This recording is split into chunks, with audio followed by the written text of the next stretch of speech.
Hold on. Press it in with a pen or something. Start back up. Okay, I'm gonna make some formula. Honey. It's okay, baby. Can you make the formula? I'm gonna be home in 10. Sam? Daddy! Where are you? Sam?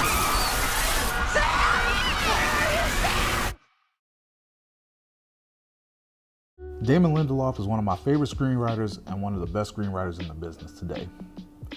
My man co-wrote it and co-created Lost. He was the writer and showrunner for Watchmen 2019. That was probably my favorite thing to come out that year. But there's no question, HBO's The Leftovers is his best work to date. Based on the novel of the same name, written by Tom Perrotta, who also co-created and co-ran the show with Lindelof, the show ran for 3 seasons from 2014 to 2017, and I slept on this show for a long time because of the concept. One day, 2% of the world's population disappears in a rapture-like event, and the show follows a small town in New York 3 years later as the inhabitants try to pick up the pieces and just move on. When I initially heard about the show, I just assumed that it was on some Bible thumping stuff, and I decided to pass on it, but yo soy estupido, the show's got way more layers than that. Season 1 introduces us to our 3 main characters that primarily drive the story. We're introduced to Kevin, he's the town's chief of police. His pops, who's the former chief of police, went crazy and started hearing voices after the sudden departure. Reverend Matt Jameson is probably the most flawed and interesting depiction of a preacher that I've seen in media. And Nora is a claim assessor for the Department of Sudden Departures, who also lost her son, daughter, and husband in the sudden departure. Don't worry, we're gonna talk about Nora. There's also this cult called the Guilty Remnant, and I swear I have never been an advocate for putting hands on a woman, putting hands on people in general, but Liv Tyler and all these people in the Guilty Remnant can catch these hands any day of the week. You do not want to make an enemy out of me. Season 1 is primarily a story about grief and isolation, and I think it's crazy that this show came out and ended almost 4 or 5 years ago, and the themes are still relevant to what we go through today. We're all in the middle of a pandemic. We've been in the middle of a pandemic for almost 2 years, and we're still barely figuring out our new way of life and coming to terms with it. First season will straight up punch you in the stomach over and over until you throw up, cry, throw up some more, and then click next episode. When I heard about this place, I'd be lying if I told you I understood it. But I understand it now. Season 2 takes place in this town called Miracle. It's the only place that didn't lose anyone during the sudden rapture.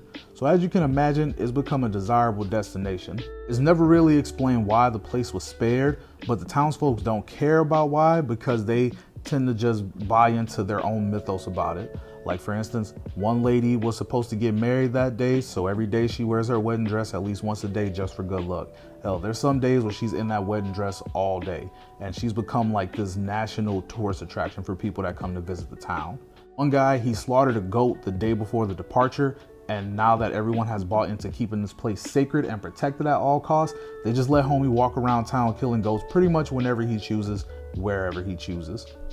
They considered themselves chosen and special and blessed, and most importantly, they considered Miracle to be the safest place they could possibly be, just in case there's ever another sudden departure. Thousands of people flock to the town every day to visit or to set up camp outside the town, hoping for safety and protection if there is another sudden departure. And this season, we get Regina King and John Carroll as John and Erica Murphy, the affluent black couple that pretty much runs the town. And what I like particularly about their addition to the cast is that they don't play up any stereotypes with these two. They're fully fleshed out antagonists, and you always feel like they just casted the best actors for the role, and those actors just happen to be black. And Regina King's speech at the fundraiser always makes me want to call my mama. I swear to God, I get so choked up and I'll be like, "Mama, how you doing? You cool? All right, cool. I was just checking on you." You know what I mean? I know. You got to get out of here. Let him do No, it. Jerry. Come on, let him do it. Trying to help. Trying to help. This man is crazy. He killed a goat on October 14th before any of us knew what happened, and he was locked up in jail where he should have stayed. Then all of y'all decided that Jerry must have saved us. That Jerry knew something. He sacrificed something to protect us. So now he's holy man and he gets to walk around here killing goats whenever he feels like it. just in case. Hey, can you calm down? Cecilia, you were trying on your wedding dress when it happened, huh? So now you put it on every day and you take pictures with the tourists, huh? Number 13 on the audio tour? Well, maybe you were the one that saved us. Maybe, huh? We are the 9,261 and we are spared. We're spared. We are not spared. We're not safe. All this shit we're walking around here doing, it doesn't matter, it doesn't work. My daughter is gone. So no, Jerry. She departed.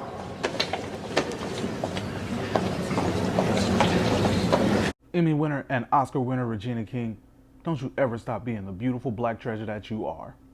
I really like the story for season 2 because it's a prime example of how universal themes can carry art through time and make it timeless. Because just like the people in Miracle, Texas, we all tend to live in a bubble and we think, well, thank God, the stuff that happened over there didn't happen over here. Thank God we live here. And then one day it does happen. And just like the people in Miracle, you realize, well, maybe the place you live in isn't so special. Maybe you aren't nearly as safe as you think you are. And I feel like that's such a great theme to discuss because it's something that we all go through every day. Hey, y'all, come look at this. I hire prostitutes to shoot me. You what? Hey, Daddy! That crazy bitch out there again! All right, so let's talk about Nora. This has to be some of the wildest stuff I have ever heard in my life. Do you know how mad, broken, insane, deranged, demented, out of your mind, flat out psychotic you would have to be to do this? Look at everything she had to do to get here. You look through the papers, called a sex worker, blew up an air mattress, rearranged the furniture, tested out the air mattress, answered the door for the sex worker, picked up the glizzy and dropped some racks on her, then had to coax her with some more cash, then grabbed a bulletproof vest she had stashed away specifically for this occasion, then positioned the lady and herself, then berated this poor woman into shooting her. Wait, just do it. I can't. Just do it. I can't. Do it now. Homegirl got her ducats and dipped expeditiously. Ladies, if you have an OnlyFans, this is why you should not meet your subscribers offline. This right here is pure madness. Ladies and gentlemen, give Nora a round of applause because she emphatically, undeniably is a first ballot inductee into the Crazy White People Hall of Fame.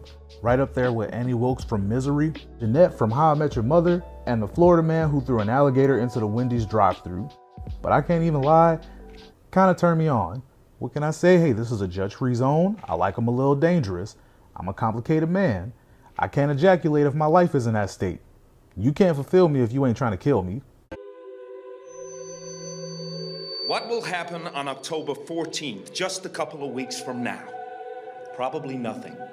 But if something does happen on October 14th, you've all come to the right place.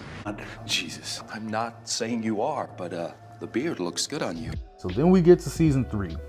I don't want to say too much about season 3 because that will potentially spoil plot points from season 1 and 2. So I'll just say this. There's a 4-year time jump, mostly takes place in Australia. Nora has the chance to either see her family one more time or get completely irradiated into oblivion. And there's a Lion Sex Club on a yacht. I can't make this up. Keep Hope out of my house! Get out! Get out!